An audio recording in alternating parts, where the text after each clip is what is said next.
Buenas tardes, estamos en el programa Saludablemente. Hola Rafael, ¿cómo estás? Hola Claudia, ¿cómo estás? ¿Cómo están todos? Muy bien, gracias a Dios. Aquí otra vez en este programa, en un ambiente diferente.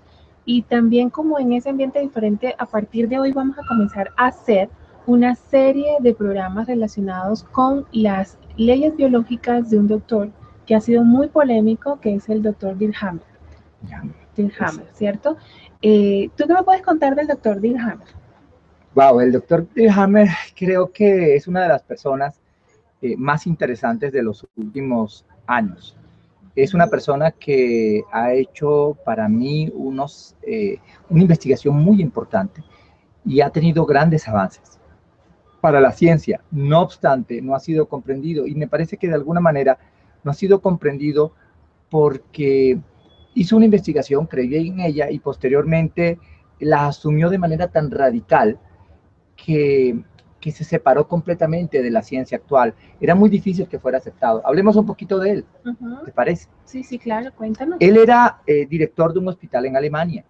En ese hospital, él comenzó a hacer algunas investigaciones después de que tuvo un evento trágico. Él básicamente sufrió la pérdida de su hijo.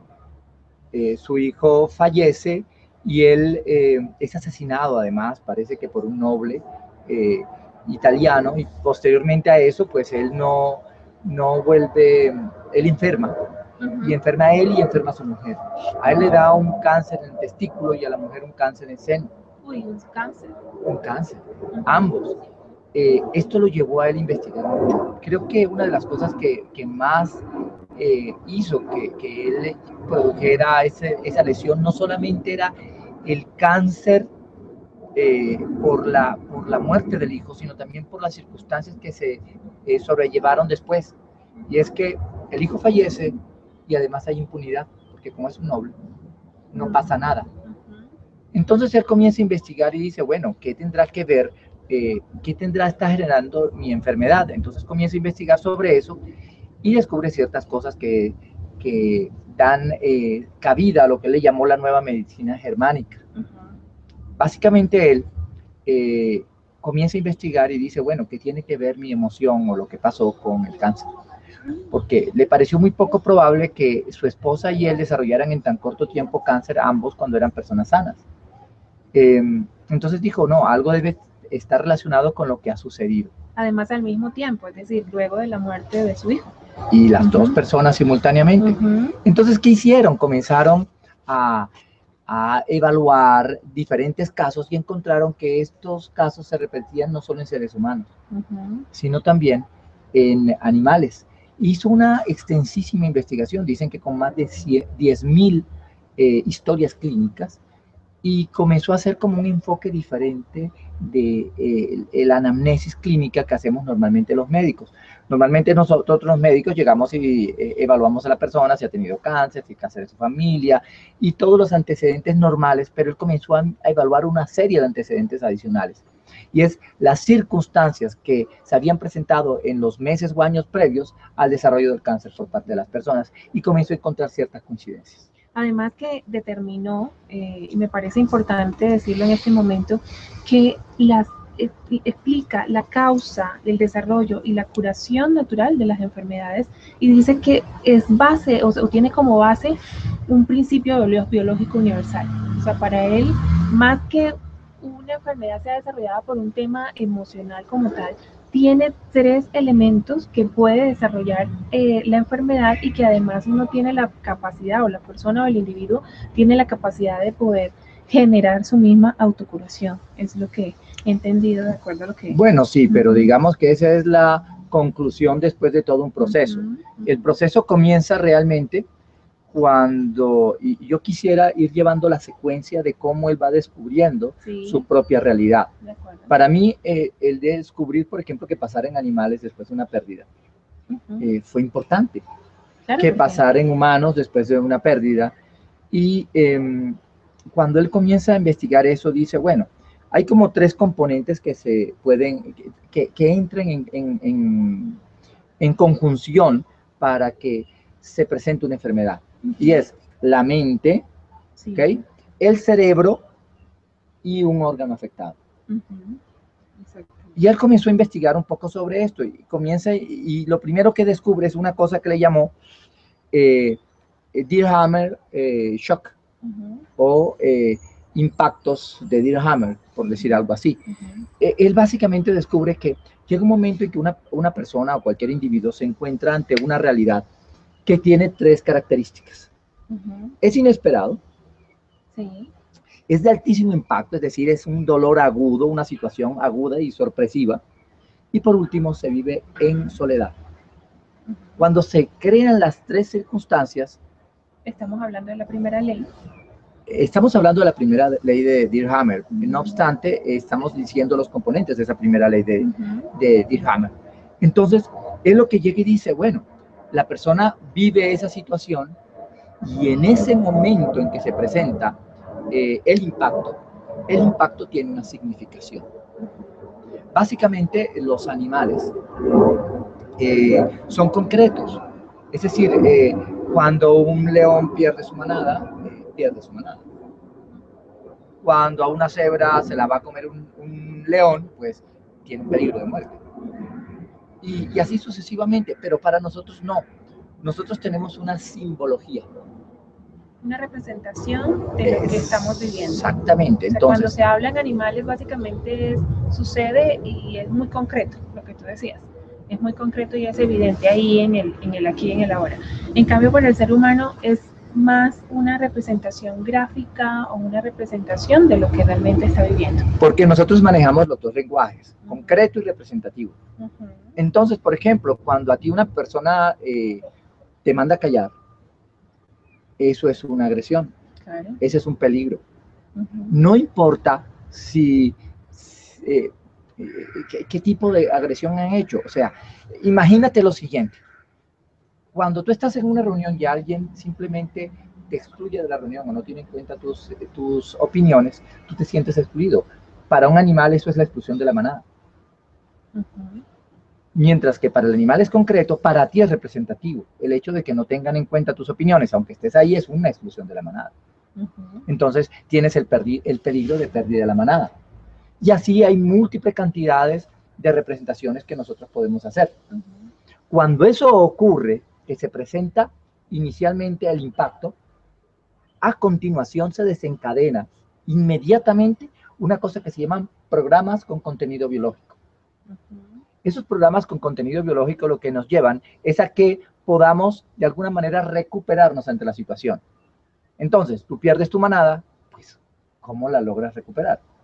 Y además también aparecen como ese mecanismo o esa herramienta que debe usar la persona para salir de ese estado, o sea, para defenderse de ese estado en particular. Por eso es el programa. Exacto.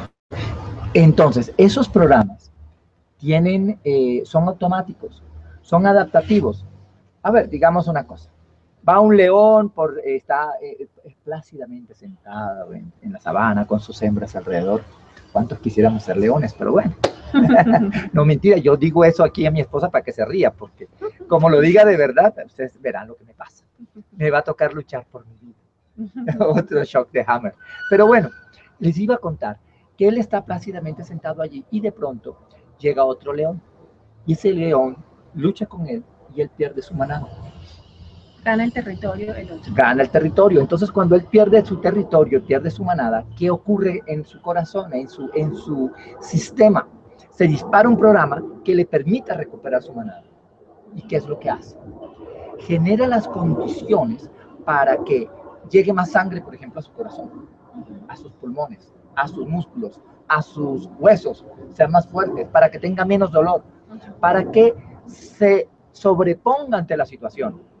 Y ese programa le permitirá hacerlo. Hay una característica básica de ese programa.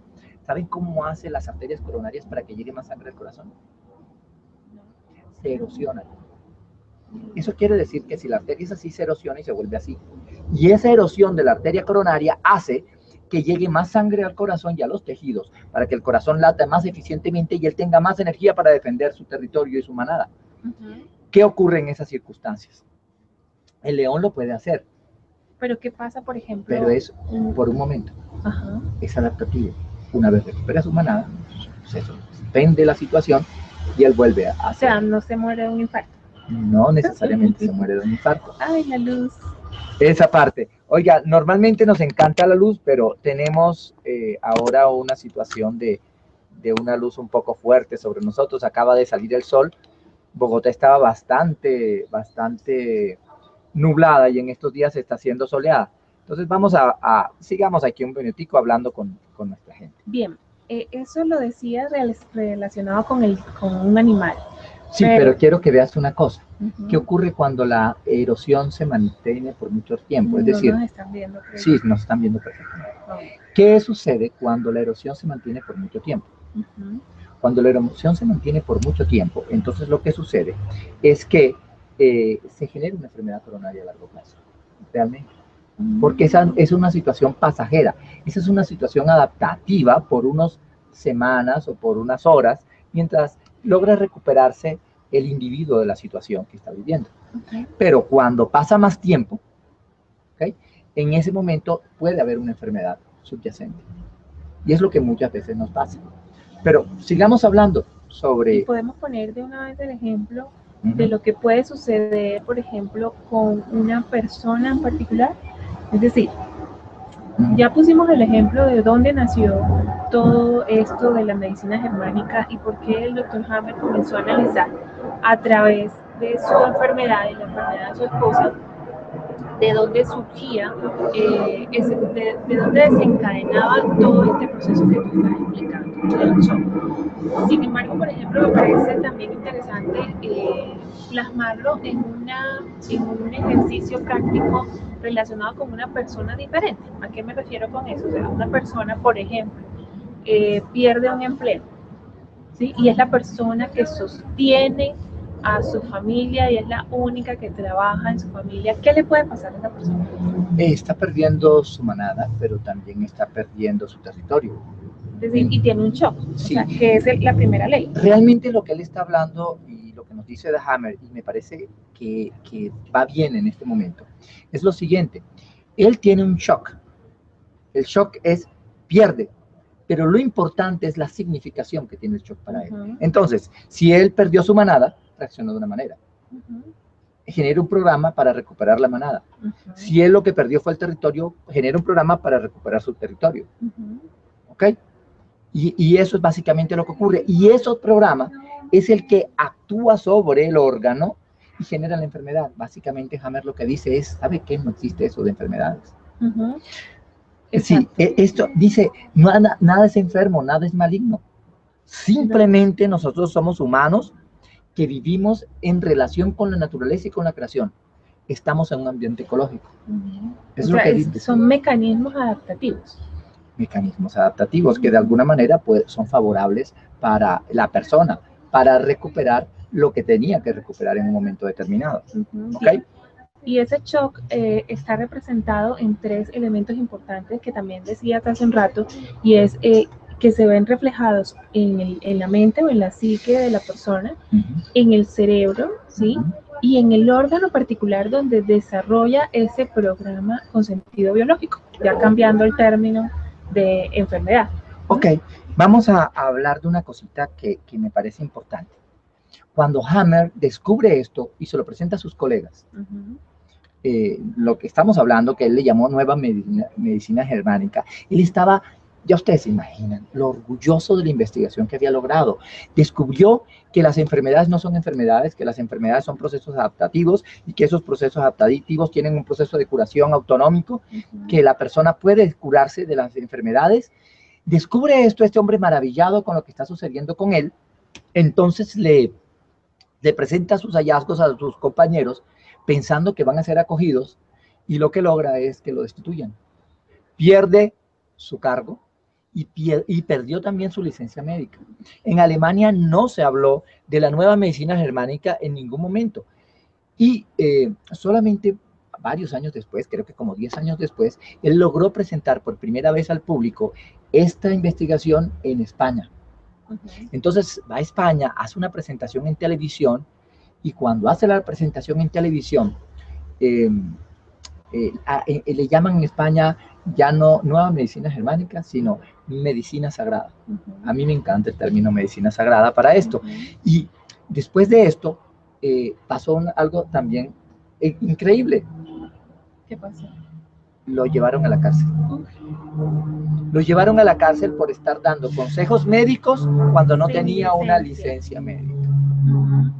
Entonces, la situación fue bastante compleja para él, pero digamos que se ha ido abriendo espacio la nueva medicina germánica entre nosotros.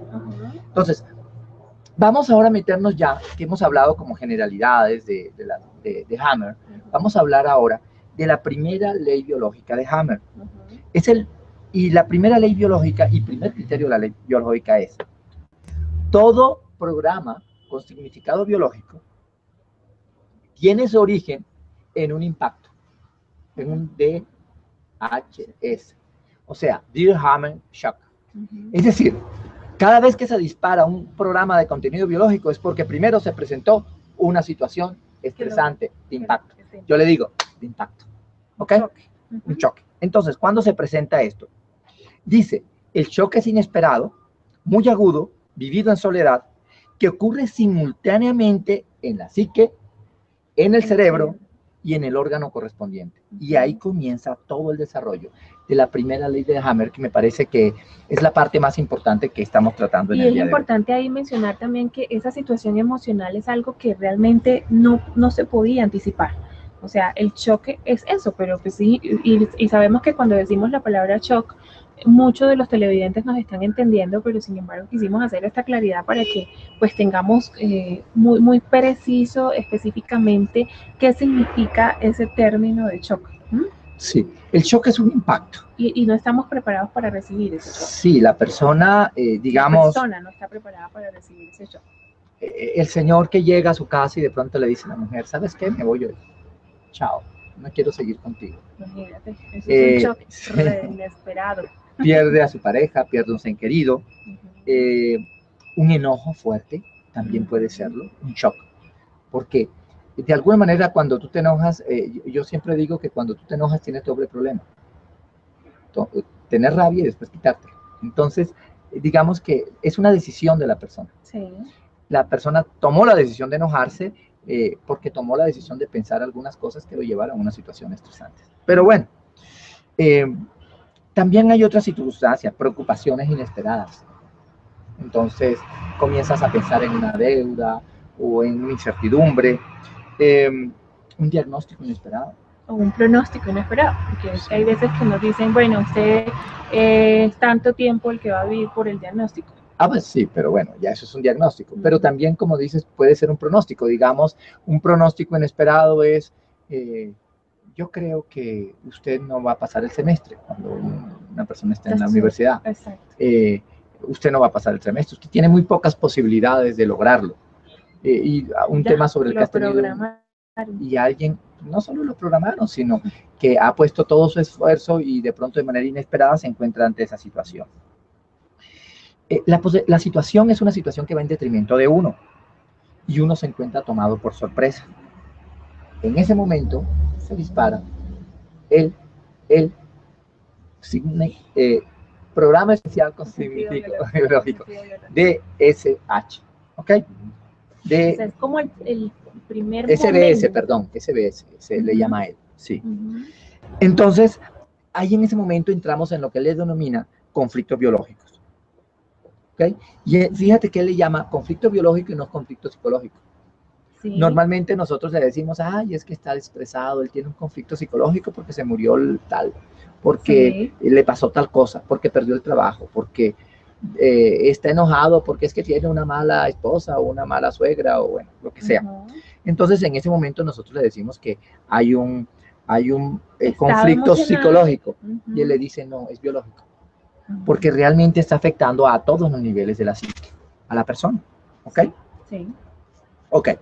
Y aquí entra una parte importante, como nosotros somos humanos, esto ya lo dijimos, pero retomémoslo.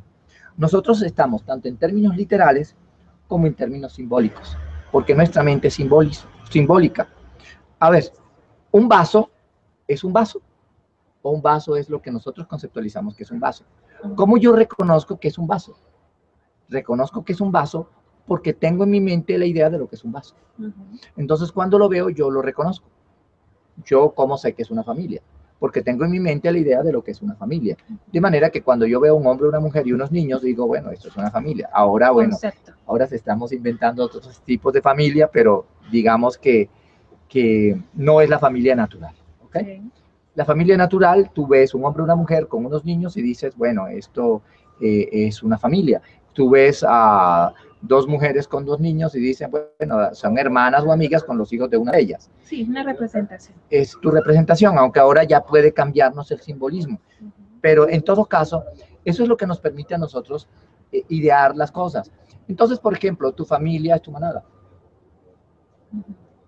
Tu trabajo puede ser tu territorio, tu manada. Por ejemplo, cuando tú eres el jefe y tienes mucha gente a cargo, es tu manada. Cuando a ti el gran jefe te dice, usted se va, tú pierdes tu manada. Pierdes, no sé, la gente que pueda hacer. Ustedes se imaginan el político que lo nombran como alcalde, como gobernador, como presidente, como ministro, y después sale de su cargo. Lo que significa para él haber tenido el poder de manejar miles, a veces millones de vidas, y de pronto ser solamente del ámbito suyo y su familia. Básicamente esa es la situación. Entonces, como nosotros tenemos eso, un impacto es cuando perdemos eso, o cuando algo amenaza lo que nosotros tenemos y que hace parte de nosotros. Bueno, yo pienso que vamos muy bien ahí, es interesante todo lo que hemos hablado hasta el momento. Sin embargo, en este momento nos vamos para un corte comercial y continuamos en un ratito.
Bueno, nuevamente estamos aquí con ustedes y bueno, volviendo con esta serie de programas relacionados con las leyes de Dear Hammer, ¿cierto? Dear Hammer, las 5 leyes de Hammer. Las 5 leyes de Dear Hammer, en donde en el día de hoy estamos tratando la primera ley. Número 1. La número 1. Ok.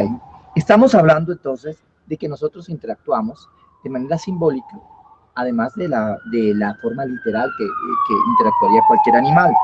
Aquí tenemos una ambulancia pasando cerca, bueno, básicamente él habla de conflictos biológicos. ¿Listo? Démosle un segundo a que pase la ambulancia está pasando detrás del parque que tenemos aquí atrás. Ok, resulta que él habla de esos conflictos y da unos ejemplos de conflictos. Entonces dice uno primero, conflicto de pérdida territorial. ¿Qué puede ser eso? La pérdida del hogar o de un trabajo. Entonces, ¿qué es lo que ocurre con los programas, los famosos programas que hemos hablado? El programa está desencadenado, está diseñado para que tú recuperes tu hogar o tu trabajo, tu territorio. Entonces él dice, cuando tú pierdes tu hogar o tu trabajo, estás perdiendo tu territorio.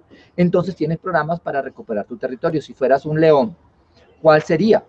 Entonces, digamos esto. Tú estás en el trabajo, el de recursos humanos o el jefe le dice, bueno, yo creo que usted trabaja hasta hoy. Eso es pérdida de territorio, ¿verdad? Un shock. Sí, genera el shock, pero simbólicamente, ¿qué significa eso? Perdí mi territorio o perdí mi hogar o perdí mi familia. Eso, pierdo mi territorio. ¿Qué haría un león para recuperar su territorio? Con el otro león. Pelea por su territorio. Pelea por su territorio, tratar de vencer al otro.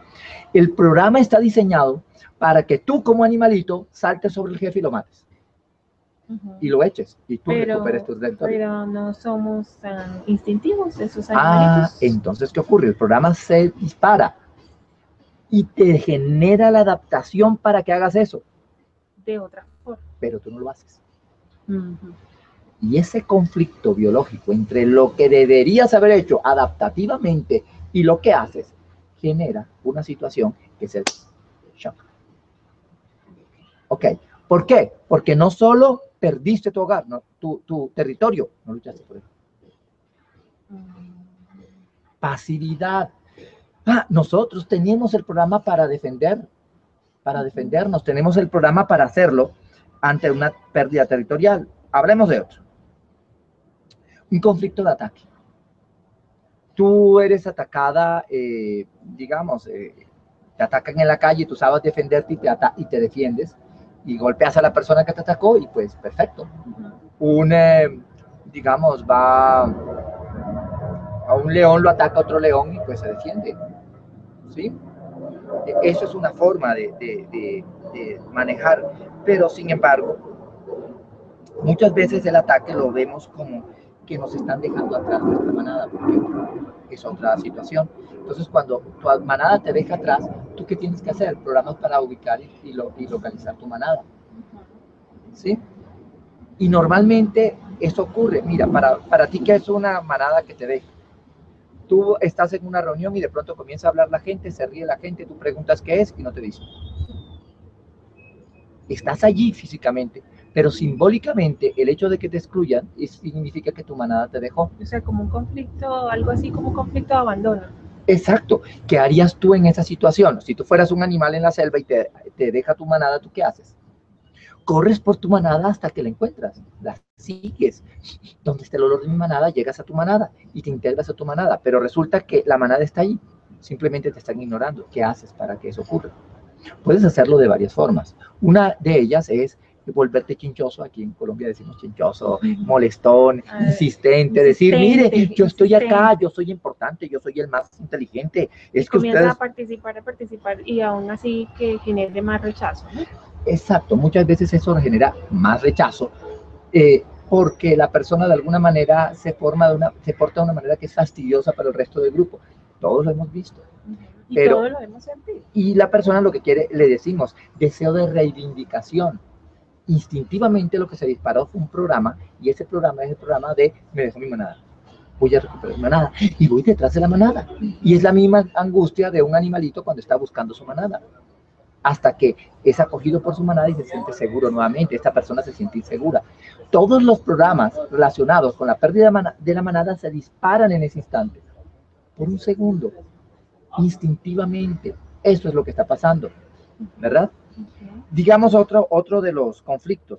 El conflicto y a eso le llaman conflicto de abandono. Conflicto de abandono. El conflicto de susto de muerte. El conflicto de susto de muerte también es espectacular. Va la cebra caminando por el Kilimanjaro y de pronto le sale un león. El león comienza a perseguir a la cebra y la cebra tiene un susto de muerte y comienza a correr. Puede que muera, pero puede que se salve. Pero si se salva, ¿qué ocurre? Todo su sistema dispara un programa para salvarse de la agresión. Ante una amenaza, tú tienes que actuar de dos maneras, luchar o huir. Es lo adaptativo. Entonces, si tú luchas o si huyes, depende del agresor. Si es más grande que tú, ¿verdad? Huyes. Si es más pequeño que tú, luchas. Y si es de tu tamaño, estarías. Pero básicamente, lo que ocurre con esta cebra es que la cebra, digamos, se salvó y finalmente llega a un proceso en que se suspende el programa.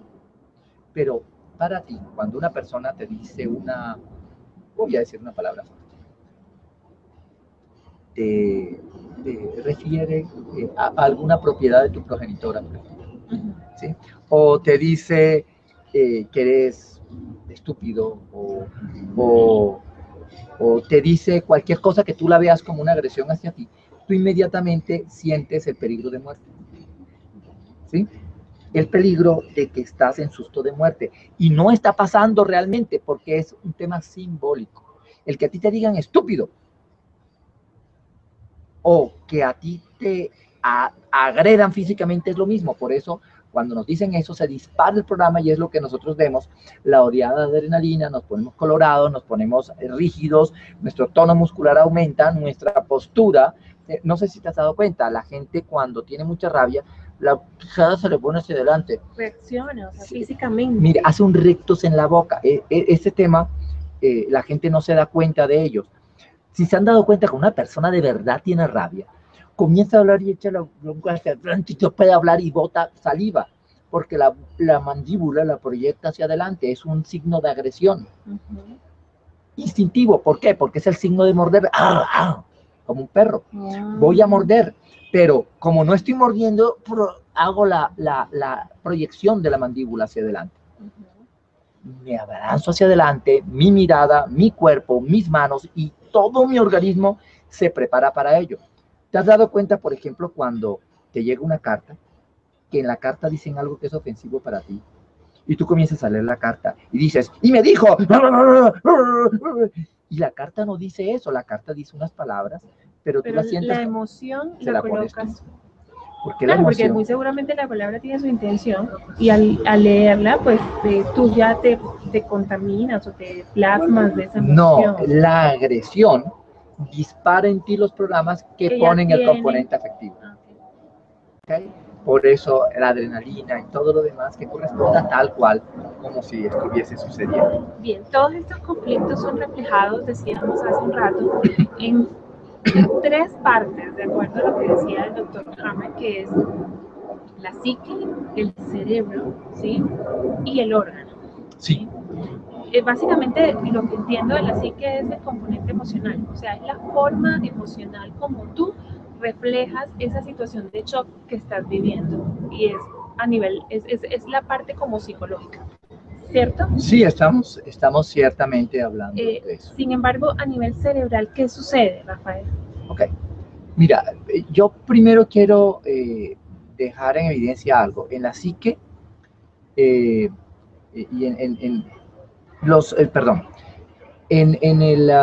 según Dirkhammer, cuando se presenta el famoso DHS, síndrome de Dirkhammer o shock de Dirkhammer, la persona tiene el impacto y en ese momento se presenta el programa especial con contenido biológico. Y después ese genera una impactación sobre un órgano y genera una afección. Sí. Eso es lo normal, pero él dice que hay excepciones. Ok. ¿Okay? Hay excepciones y pasa cuando hay desnutrición, sí. Cuando hay envenenamiento o cuando hay trauma.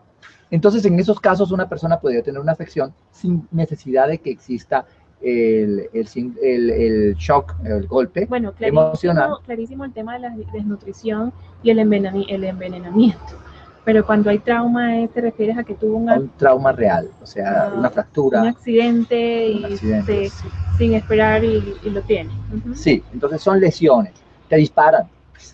Exactamente. Sí, te apuñalan, te caes y te fracturas. Sí, entonces tienes no se presenta la situación normal que es de la que él está hablando. Entonces hablemos ahora sí de lo que decíamos de la psique. Cuando Hammer comienza a hacer su investigación, descubrió algo muy interesante. Descubrió que cuando estas personas tenían esa emoción, se podía evidenciar físicamente y se podía evidenciar en el cerebro de la persona.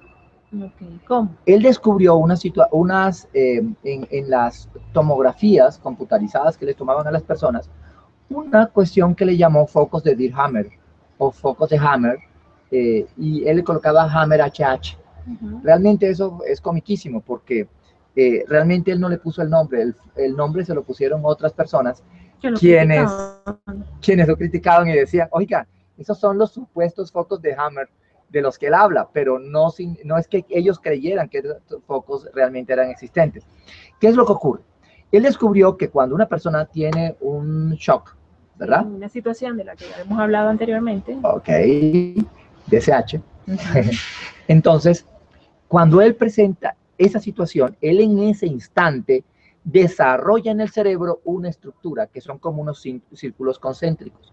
¿Ustedes han visto cuando arrojan una piedra al agua? Que se forman unos círculos. Bueno, tal cual en el cerebro se generan unos círculos concéntricos. Y esos círculos concéntricos él le llamó focos de Dirhammer. Y la gente les decía los dudosos focos de Hammer. Pero finalmente le llaman focos HH, HH o focos de Dirhammer. Básicamente, ¿qué ocurre esto?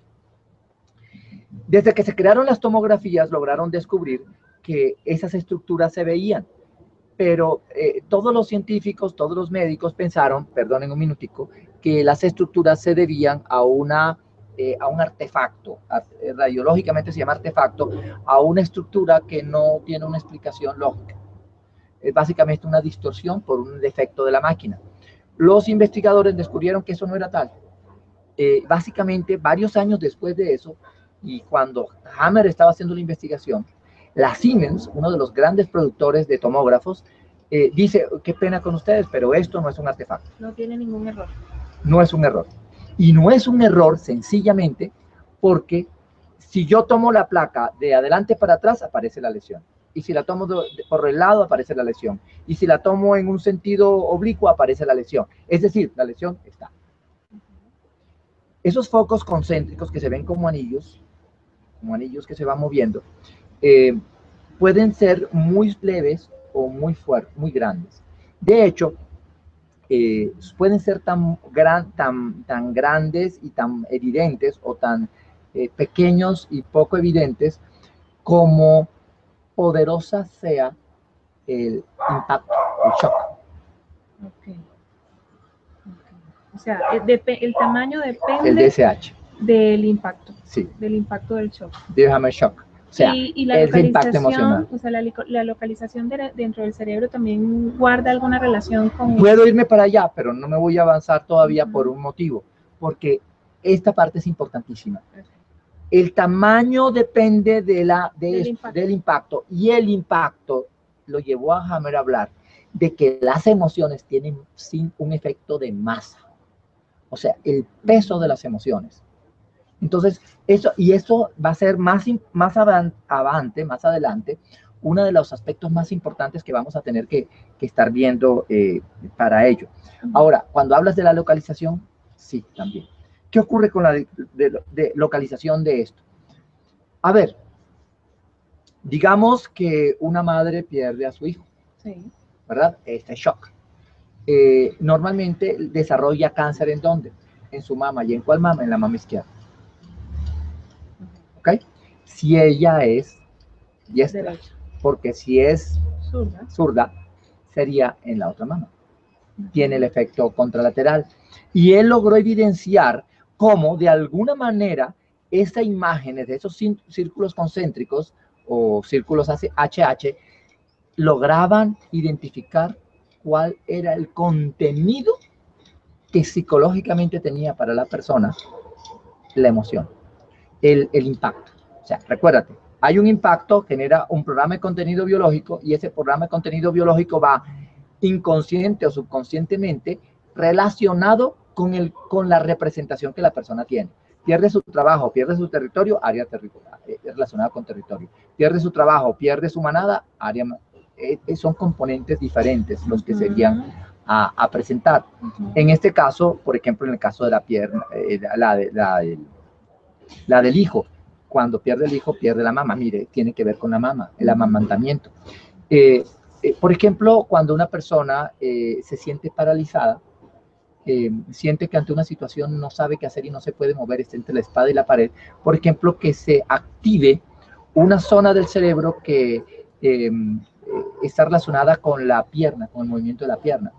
Y entonces, ahí es donde estaría el síndrome concéntrico, el HH, estaría allí relacionado con la pierna, como si la persona no pudiera mover la pierna. Y muy generalmente, si esto continúa, pudiera desarrollar una lesión allí. Real, en Una el lesión, órgano. sí. En el órgano específico. Exactamente. Entonces, aquí es lo que nos estamos encontrando, es que cada programa de contenido biológico está relacionada con el conflicto y tiene una relación con su pronóstico biológico. Siempre están relacionados con la función del órgano específico comprometido simbólicamente con la situación. Básicamente, con lo que estamos hablando, que estamos llegando a la parte como final de esta primera ley de Hammer, encontramos que dentro del cerebro se encuentran organizadas las áreas del cerebro como se organiza un cuerpo, de cabeza a pies. ¿Sí? Y de acuerdo a la representación del órgano comprometido, de acuerdo al contenido simbólico, allí se presenta ese foco de Hammer. Sí. Ese foco, ellos ya pueden decir, pasó esto, va a pasar esta lesión, y la lograban descubrir, o pasó esto y pasó esta lesión, y lograban predecir ya dónde se estaba presentando la lesión.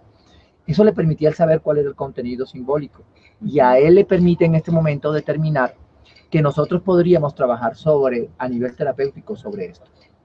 Obviamente es unas cosas que tienen que ir mucho más allá.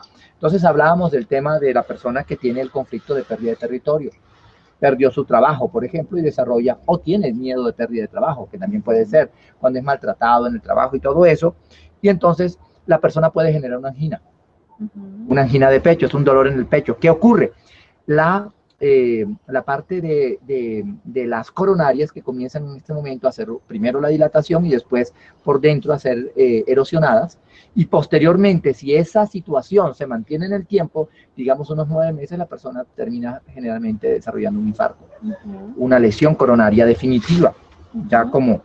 O sea que ya de pronto llegando o concluyendo lo que esta primera ley biológica, podemos decir que de acuerdo al impacto, ese impacto va a tener una repercusión física que es en el cerebro, ¿cierto? Y de acuerdo a la ubicación o localización, incluso al tamaño de esa localización física que hablábamos de los focos de Hammer, que son una serie de circulitos que se reflejan en el cerebro cuando se hace la tomografía computarizada a las personas que están desarrollando este tipo de cosas, podemos predecir incluso antes de que se refleje en el físico, podemos predecir en qué órgano se puede evidenciar físicamente ese impacto, ¿cierto? Claro, sí. Hammer, y va relacionado con ese órgano en particular. Claro, Hammer descubre una cosa. Descubre que en los animales, incluso en las plantas, existe algo que se llama cerebro del órgano. Básicamente, si ustedes se dan cuenta, si hacen un trauma sobre una parte de una planta, la planta hace unos cambios adaptativos necesarios para que la lesión o aquella injuria externa no la lesione, porque de alguna manera hay un cerebro primigenio en el órgano específico, digamos en la rama o en la hoja, entonces la hoja puede cambiar de posición o la misma, por ejemplo, lo hace con el sol. Si ustedes ven el girasol va girando con el sol. Es un cerebro primitivo que tiene, y nosotros también los tenemos. Entonces él habla del cerebro del órgano. Básicamente, a nivel del cerebro general está representado cada uno de los órganos, pero ese está conectado con el cerebro del órgano, que finalmente genera y desarrolla la situación que él ya no le llamaría enfermedad, sino un programa con significado biológico. Básicamente, genera las condiciones necesarias para que él se salve, y dice que básicamente, por ejemplo, digamos en el cáncer de mama, ¿qué pudiera significar un cáncer de mama para una mujer? Pierde a su hijo al que amamantó. ¿Qué tiene que hacer? Amamantar un nuevo hijo. Lo que debería hacer inmediatamente es embarazarse, tener otro hijo y amamantar. pues no lo para hace. una mujer joven, ¿no? Pues sí, pero adaptativamente eso es lo que debe hacer. Si no lo hace, ¿qué hace? Su mamá desarrolla un cáncer. Y aquí también es importante anotar que hay ocasiones en las cuales no solamente se refleja en un solo órgano, ese shock genera evidente en el físico, no solamente en un solo órgano, sino en muchos órganos dentro del físico, que eso también se puede presentar. Sí, claro. Es para anotarlo. Bueno, ha sido interesante el desarrollo de esta primera ley. De verdad vamos a tratar de manejarlas, todas las leyes y traerles a ustedes ejemplos con los cuales puedan darse cuenta cómo estamos viviendo esos programas, ¿cierto? O cómo se están viviendo a nivel del individuo esos programas con sentido biológico. Para nosotros fue un gusto. ¿Quieres anotar algo más? O ya voy a concluir. Sí, está cerrando. Solamente les invitamos a que podamos compartir un poco más, gracias a las personas que nos han escrito a nuestro correo electrónico, ¿verdad? Saludablemente @neurotraining, terminado en ing, pnl.com. Gracias a ustedes, gracias a todos los que podamos colaborar en cualquier aspecto. Los invitamos a visitar nuestra página neurotrainingpnl.com, a asistir a nuestros talleres y conferencias. Y básicamente será para nosotros un placer estar con ustedes, continuar en toda esta parte de capacitación, hablar de algunas cosas importantes. Nosotros hemos sentido, Claudia, que de alguna manera en los últimos años se ha hablado mucho de Hammer. Se ha hablado mucho de Hammer, pero no se ha profundizado un poquito sobre él. Es interesantísimo. Y de pronto hasta vamos a entender por qué Hammer se metió en tantos problemas. Porque lo que él está diciendo es cierto, tiene un gran componente científico, pero realmente nos pone a pensar mucho y básicamente desvirtúa buena parte de la medicina que conocemos y como la conocemos. Y para nosotros los médicos tenemos que ser muy cautos. Yo creo que él confió en sus resultados y de alguna manera generó unas circunstancias que lo llevaron a un evento de rechazo generalizado de la sociedad científica, pero creo que tiene un gran componente de realidad y que hizo una investigación muy bien hecha. Recientemente se dieron instrucciones al gobierno en Alemania para que se investigue sobre los estudios de Hammer y se puedan ser descartados o validados. Y yo creo que yo soy el primero que estoy esperando esto, porque pudiera realmente ser un cambio importantísimo para la ciencia como la conocemos y la medicina como la conocemos.